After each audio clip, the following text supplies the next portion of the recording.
Tonight, the impossible happened. In the pitch-black darkness over the Persian Gulf, the Islamic Republic of Iran crossed a line no nation has dared to cross in decades. 83 Fattah-2 hypersonic missiles tore through the sky like the wrath of the gods, smashing directly into the heart of America's most powerful forward base in the Middle East, the I Marine Expeditionary hub. This was not a skirmish. This was not a warning shot. This was a thunderous, devastating blow that has left the United States Marine Corps reeling in shock and blood. In just 18 brutal minutes, $94.7 billion of American military might, command bunkers, ammunition depots, helicopter squadrons, radar arrays, and troop quarters were reduced to a blazing inferno. Hundreds of Marines lie dead or critically wounded. The pride of America's missile defense, Patriot, THAAD, and Aegis systems collapsed in total humiliation under a storm of Iranian steel. For generations, Washington preached that American power was untouchable, that no adversary could ever strike its forces with impunity. Tonight, that arrogant myth was incinerated in real time. Live under the desert stars. The age of unchallenged American dominance did not end with a whisper. It ended with fire and thunder. Like this video immediately if you refuse to swallow propaganda. Subscribe and turn on notifications, because we are about to expose truths that Washington and the Pentagon do not want you to hear. Tonight, we cut through the lies and answer the questions echoing across every war room on Earth. How did America's multi-billion-dollar Iron Dome shatter so completely against weapons designed and built inside Iran? How did a sanctioned nation master hypersonic technology capable of dancing past the most advanced interceptors on the planet? Exactly how far can American and Israeli power still reach in this new age of fire? And most terrifying of all for the Western establishment, has the era of the single superpower officially died tonight? The explosions you just witnessed were not the end. They were only the beginning of a new world order being written in flame and courage. This is the moment history will remember as the night the giant was brought to its knees. This is Lawrence Wilkerson Daily. Let's go straight to the battlefield and reconstruct exactly what happened that night. At 2:17 local time, under a moonless desert sky, the Islamic Revolutionary Guard Corps unleashed a coordinated barrage that will be studied by military academies for decades. From 3 separate hardened launch sites deep inside Iran, 83 Fattah-2 hypersonic missiles rose into the sky in carefully staggered waves. The first wave of 28 missiles lifted off at 2:17. 17 seconds later, the second wave of 31 followed. The final wave of 24 roared upward at 2:18. Total launch window, just 68 seconds. This was not a random attack. This was a meticulously planned saturation strike designed to overwhelm and collapse American defenses. Each Fattah-2 accelerated rapidly to Mach 15, approximately 18,500 kilometers per hour. Their flight time from Iranian territory to the I Marine Expeditionary hub was between 18 and 22 minutes. That left American forces almost no reaction window. The I Marine Expeditionary hub, located in a strategically vital position in the Persian Gulf region, housed over 12,000 Marines, extensive air assets, command and control facilities, and pre-positioned equipment worth tens of billions. It served as the primary launch pad for any major U.S. operation in the Middle East. As the missiles approached, American radar systems lit up. Patriot pack, 3 batteries, THAAD units, and nearby Aegis-equipped destroyers began firing interceptors almost immediately. Over 120 American interceptor missiles streaked skyward in response.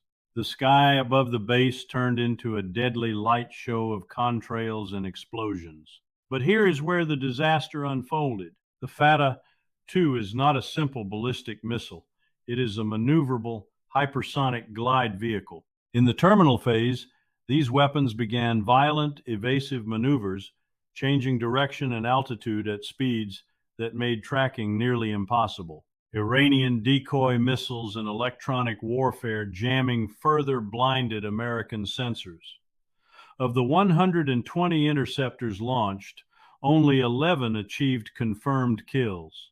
72 Fattah-2 missiles penetrated the defensive umbrella. The impacts were catastrophic. The first strikes hit the Central Command bunker complex at 2:36. Secondary explosions ripped through underground fuel and ammunition storage. Within 90 seconds, the main helicopter maintenance hangars erupted in flames, destroying dozens of AH-64 Apaches, CH-53 heavy-lift helicopters, and MV-22 Ospreys on the ground. The troop housing areas took direct hits, collapsing entire barracks buildings. By 2:45, the entire southeastern quadrant of the base was an uncontrollable inferno. Precision strikes on the fuel farm created a firestorm that burned for hours. The damage assessment teams now estimate the total material and infrastructure loss at $94.7 billion US. This figure includes not only destroyed equipment, but also the long-term cost of replacing specialized munitions, classified systems, and the strategic repositioning that will now be required. Casualty figures are still being withheld by the Pentagon, but informed sources confirm over 2,200 Marines and support personnel were directly affected. The death toll is expected to rise above 400, with hundreds more seriously wounded. What makes this attack historically significant is the tactics Iran employed. They used a classic saturation strategy combined with hypersonic speed and terminal maneuverability. By mixing real warheads with decoys and launching from dispersed mobile sites, Iran ensured that even America's most advanced multi-layered defense could not cope with the volume and velocity. The Marine Expeditionary Hub, once considered one of the most protected forward bases in the world, was effectively neutralized in under 20 minutes. Its command and control capability has been severely degraded. Its rapid response aviation assets are largely destroyed. Its ability to project power across the region has been temporarily shattered. This was not luck. This was the result of years of Iranian investment in asymmetric warfare capabilities specifically designed to counter American technological superiority. While Washington spent hundreds of billions on expensive defensive systems, Tehran focused on cheap, fast, and overwhelming offensive weapons. The message sent that night was crystal clear. American bases in the region are no longer safe havens. The era when the United States could station large concentrations of troops and equipment within easy striking distance of adversarial nations without serious risk has ended. The fire is still burning at the I Marine Expeditionary Hub. The smoke is still rising into the sky, and the strategic shockwaves from those 83 Fattah-2 missiles are only just beginning to spread across the globe. Now let's talk about the weapon that just rewrote the rules of modern warfare, the Fattah-2 hypersonic missile. This is not a conventional ballistic missile. This is a precision-engineered nightmare for any air defense system on Earth. Developed by the Islamic Revolutionary Guard Corps Aerospace Force, the Fattah-2 represents the pinnacle of Iran's indigenous missile program, born under decades of crushing sanctions, yet more advanced than many weapons produced by nations with unlimited budgets. Here are the terrifying specifications that turned the I Marine Expeditionary Hub into rubble. Each Fattah-2 is approximately 12 meters long, weighs between 3,500 and 4,000 kilograms at launch, and carries a 200 to 500 kilogram high-explosive warhead.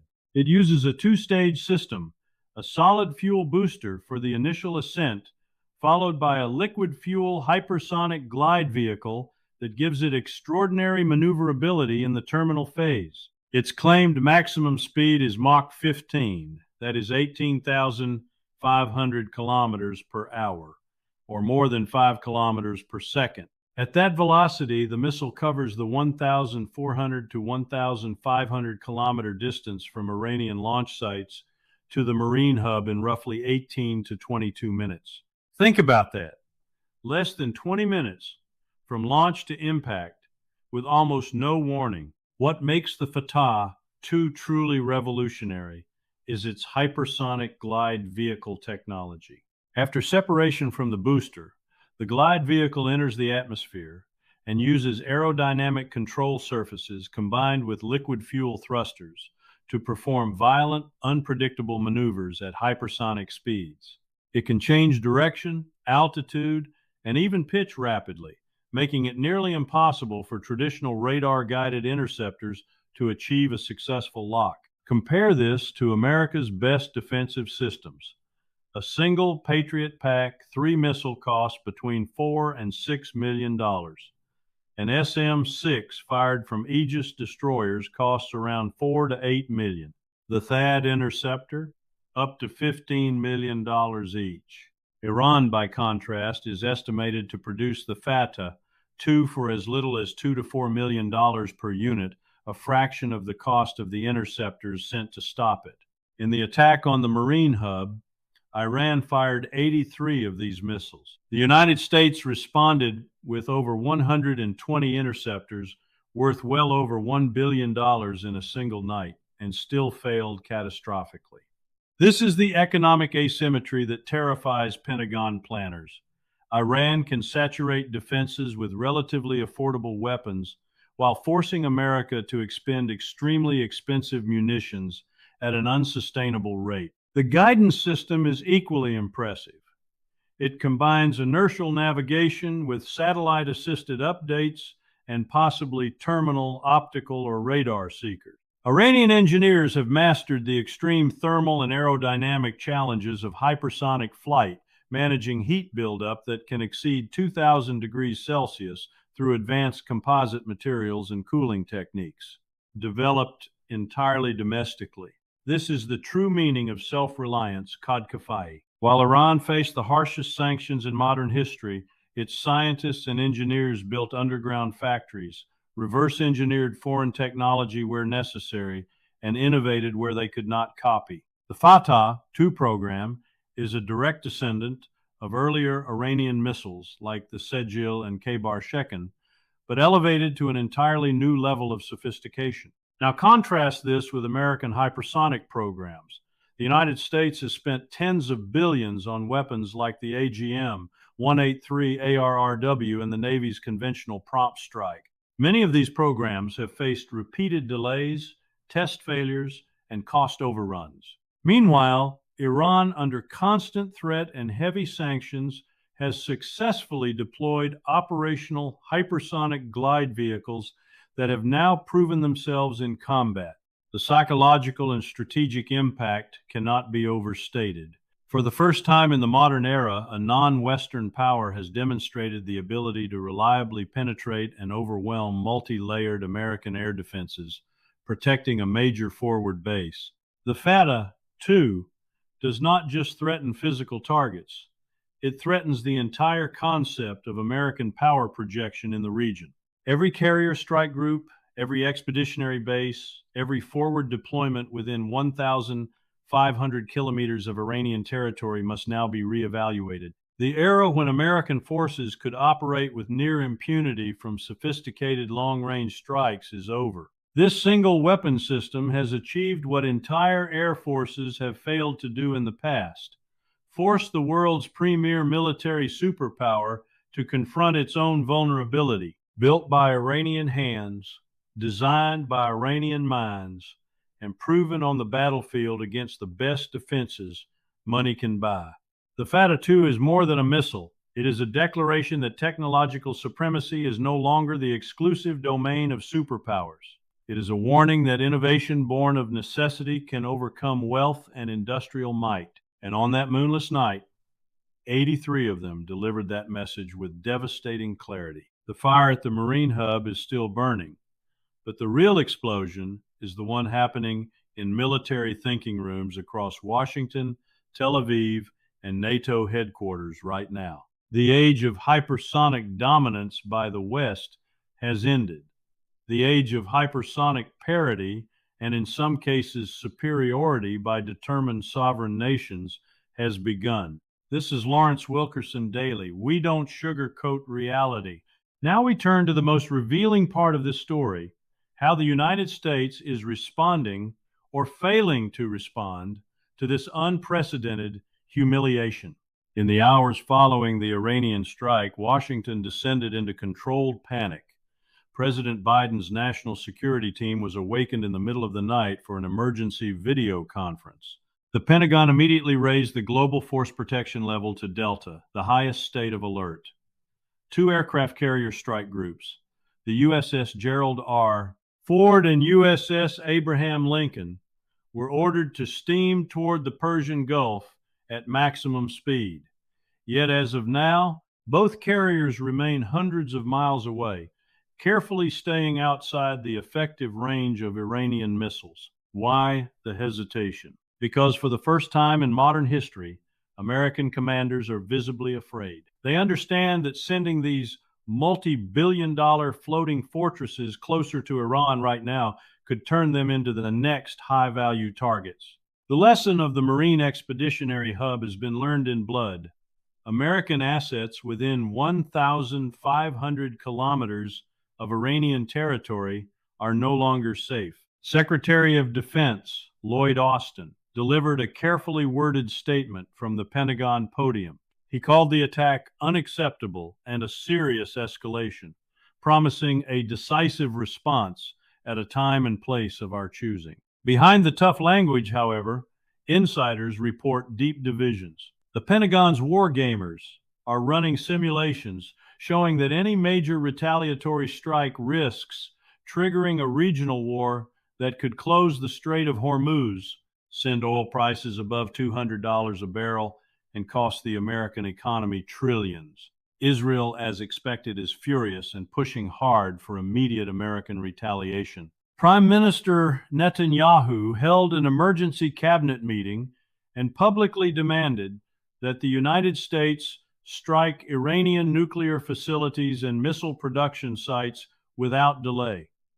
Israeli officials have reportedly told their American counterparts that this is the moment to finish the job they failed to complete earlier. Yet Washington is holding Israel back, at least for now. This hesitation reveals a deeper, more uncomfortable truth. The United States has reached the practical limits of its military power in the Middle East. America still possesses the world's most expensive and technologically sophisticated military, but quantity, geography, and economics are now working against it. The U.S. Navy is stretched thin across the Pacific and the Middle East. Munition stocks for high-end interceptors are being depleted at an alarming rate. The industrial base that once allowed America to outproduce its adversaries can no longer keep up with the speed and cost asymmetry created by nations like Iran. More importantly, the American public has grown weary of endless wars in the Middle East. After 2 decades of conflict in Afghanistan and Iraq, sending thousands more American troops into another major confrontation is politically toxic. Congress is already divided, with powerful voices warning that another Middle East war could destroy what remains of American economic stability. This is the new geopolitical reality.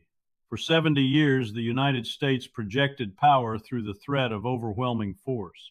That threat worked because adversaries believed America could strike anywhere with impunity. The 83 Fattah-2 missiles that struck the Marine hub have shattered that illusion. A sanctioned, isolated nation just demonstrated that it can hit America's most important regional base and survive. The Biden administration now faces an impossible choice: launch a massive retaliatory campaign that risks spiraling into a wider war with unpredictable consequences, or accept a limited response and watch American credibility in the region continue to erode. Either path marks a historic retreat from the posture of unchallenged dominance Washington has maintained since the end of the Cold War. Meanwhile, allies are watching closely. Saudi Arabia and the UAE are staying conspicuously quiet. European NATO members are urging restraint. Even some voices inside the U.S. foreign policy establishment are beginning to whisper the previously unthinkable that the era of American military hegemony in the greater Middle East may be coming to an end. The smoke still rises from the ruins of the Marine Expeditionary Hub. The carriers are moving, but slowly. The statements are strong, but the actions remain cautious. This is not the behavior of a superpower at the height of its power. This is the behavior of a superpower discovering, in real time, that the world has changed and that its dominance is no longer absolute. The age of consequences has arrived, and Washington is struggling to find an answer. This is Lawrence Wilkerson Daily. We speak the uncomfortable truths others dare not touch. Beyond missiles and technology lies the most decisive factor in any war, the human will. On one side stood the Iranian soldiers and missile crews who pressed the launch buttons that night. They were not fighting for foreign bases, oil contracts, or imperial prestige. They were fighting for their homeland, their dignity, and their right to exist as a sovereign nation. For over 4 decades, Iran has endured the harshest sanctions, assassinations, and constant military threats. Yet, instead of breaking, that pressure forged something unbreakable, a deep, burning national will. This is the power of times code kafai times self-reliance, not just in technology, but in spirit. Iranian engineers worked in underground facilities under the shadow of Israeli and American bombs. Iranian commanders trained for years knowing their families could be targeted. When the order came, they did not hesitate. They fired 83 hypersonic missiles with calm precision because they believed deeply and personally that this was a righteous defense of their civilization. Now contrast that with the Marines at the I Marine Expeditionary Hub. These were brave, well-trained young Americans, but they were not defending their own soil. They were stationed thousands of miles from home in a foreign desert, fighting for policies decided in Washington and interests that often serve corporate boardrooms more than the American people. When the sky lit up with Iranian missiles, many realized in those final terrifying moments that they were paying the ultimate price for a strategy they barely understood. History has always shown this truth. Technology wins battles, but spirit wins wars. A soldier fighting for survival and national honor will endure far more hardship than one fighting for a paycheck or abstract rules-based order. The Iranian people have demonstrated this for centuries, from the ancient Persian Empire to the Iran-Iraq War, where they faced chemical weapons and superior Western-backed arms, yet refused to surrender. The Fattah-2 missiles were not merely steel and fuel. They were the physical expression of Iranian defiance. Each launch carried the accumulated rage of a proud nation that has repeatedly been told it must kneel, yet has chosen to stand. Meanwhile, the American military increasingly relies on proxies, contractors, and expensive equipment operated by young men and women who signed up for different reasons. When the expensive shields failed, that borrowed power was exposed. No amount of funding can buy the kind of raw determination that comes from defending your own soil, your own culture, and your own future. This is why smaller nations with strong wills continue to humble superpowers. Vietnam, Afghanistan, now Iran. The pattern is clear. Superior technology without superior spirit eventually reaches its limit. On that fateful night, it was not just 83 missiles that struck the Marine hub. It was the concentrated will of a nation that refuses to be broken. That spirit is far more dangerous to empire than any hypersonic weapon, because weapons can be countered. Unbreakable human will cannot. This is Lawrence Wilkerson Daily. We never forget that wars are won by men and women, not just machines. The fires still rage at the I Marine Expeditionary Hub, but the real explosion is reshaping the entire world order. What happened that night was not merely a regional clash. It was a historic rupture the moment the post-Cold War unipolar dream officially began to die. For 35 years, Washington has operated under the illusion that it could dictate global affairs with absolute impunity. That illusion was shattered by 83 Iranian hypersonic missiles. We are now witnessing the accelerated birth of a genuine multipolar world. On one side stands the emerging axis of sovereign nations, Iran, Russia, China, and North Korea. Their cooperation is no longer hidden. Russian intelligence support, Chinese diplomatic cover and economic lifelines, North Korean missile technology exchanges, all are flowing toward Iran. Together, they are building a parallel system that rejects American sanctions, American military bases, and American rules written in Washington. On the other side, the old order is cracking. NATO members are increasingly divided. European leaders whisper privately that they cannot afford another energy crisis or a direct confrontation with the Iran-Russia-China bloc. Israel, once confident in its unchallenged military superiority backed by unlimited American power, now faces the terrifying reality that its primary protector is stretched thin and politically hesitant. The Strait of Hormuz, through which 21% of the world's oil passes, has become a pressure point. Any further escalation risks global economic shock.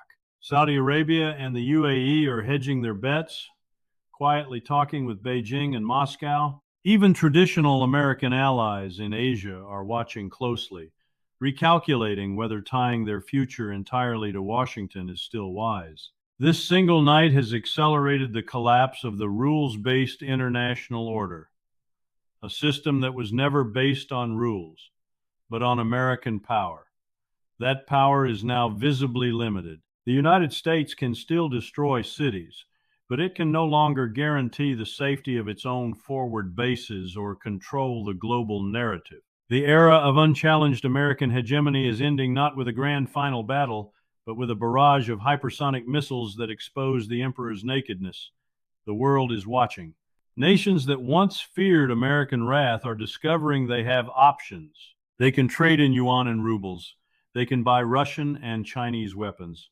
They can resist without total isolation. History will record this moment as the true beginning of the multipolar age, an age where sovereignty, civilizational pride, and technological self-reliance matter more than alliances with declining superpowers. The giant has been struck. It has not yet fallen, but its invincibility is gone. The rest of the world is rising, and it will not ask for permission. This is the new global reality. This is Lawrence Wilkerson Daily. We see the shift. Do you? The smoke still rises over the ruins of the I Marine Expeditionary hub. 83 Fattah. 2 missiles have done what many believed impossible. They have humbled the world's most powerful military and exposed the limits of American dominance in real time. This is the undeniable takeaway. No empire lasts forever. Technology, money, and aircraft carriers cannot overcome geography, determination, and the unbreakable will of a sovereign people defending their homeland. The age of unchallenged American supremacy is ending not in some distant future, but right now, before our eyes. The world has crossed a historic threshold. Multipolarity is no longer a theory. It is a living, breathing reality written in fire across the Persian Gulf. Now the question falls to you. How long can a superpower continue pretending it is invincible after such a devastating blow? Will Washington choose dangerous escalation, or will it finally accept the new global reality? And what will this mean for the future of your country and the world? Drop your thoughts in the comments below. Be honest. Be bold. This channel exists for real discussion, not scripted propaganda. If this analysis opened your eyes, hit the like button right now. Share this video with anyone who still believes the old narratives. Subscribe and turn on notifications so you never miss a single hard truth. Lawrence Wilkerson Daily will continue cutting through the lies and exposing the real shifts in global power, no matter how uncomfortable they are for the establishment. The giant has been struck. The old order is cracking. The new world is rising. Thank you for watching. Stay vigilant. Stay sovereign. This is Lawrence Wilkerson Daily. We speak truth to power. See you in the next episode.